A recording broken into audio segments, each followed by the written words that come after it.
des grosses différences qu'on va trouver entre un entrepreneur chez Vinci et un entrepreneur classique en start-up par exemple, en fait j'en vois deux principalement. Il y en a une qui va tenir au fait que chez Vinci, il va falloir tenir compte du cadre. On évolue dans un groupe qui est structuré avec des BU, avec des activités, avec ses contraintes propres, et qu'il va falloir arriver à se positionner dans tout ça. La deuxième chose, ça va toucher à la question du financement dans ma vision. C'est-à-dire que les startups classiques peuvent aller chercher une myriade d'entrepreneurs de typologies variées.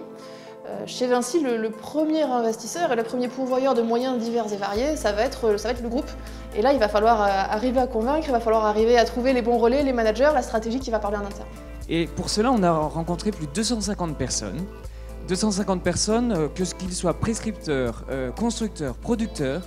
Et de ces entretiens, on a eu 3 principales problématiques identifiées. 80% de notre grille d'analyse, c'est sur la qualité de l'équipe, sa complémentarité et sa capacité à porter le projet. C'est ça qui nous anime avant un business plan ou un accès au marché. On a une équipe là qui est capable d'écouter, d'apprendre, d'intégrer, de pivoter. L'accompagnement initial permet de construire le projet, de construire le business model, d'avoir la vision de ce que ça pourrait donner dans le temps. Ce qui est important, c'est qu'ensuite, après le processus de sélection, ils puissent s'investir à temps plein sur leur projet et y consacrer l'ensemble des moyens nécessaires.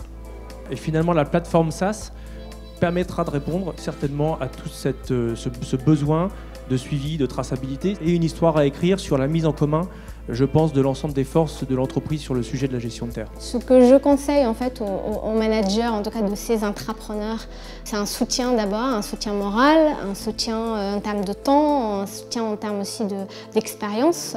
Il faut être intransigeant sur la capacité de l'entrepreneur à se remettre en question lui-même et à s'entourer des personnes qui sont meilleures que lui dans chacune des composantes de son projet. Comme toujours, c'est une rencontre entre un porteur de projet et un marché, donc le fameux Founders Market Fit. Le parcours Léonard a changé pour moi l'image que j'avais du groupe Vinci. Je vois qu'ils ont vraiment une dynamique d'entrepreneuriat qui est sincère, qui est portée, sur laquelle il y a des vrais moyens financiers, une équipe, des sous-traitants, des agences, et puis un réseau de mentors assez qualifiés pour faire en sorte que les projets vraiment décollent et sortent de terre. Et j'ai trouvé, deuxième aspect, que les salariés avaient tous une bonne culture de l'entrepreneuriat, de la prise de risque. C'était une bonne découverte, une bonne surprise de voir l'envers du décor du groupe Vinci et de cette dynamique qui me semble très sincère et très porteuse.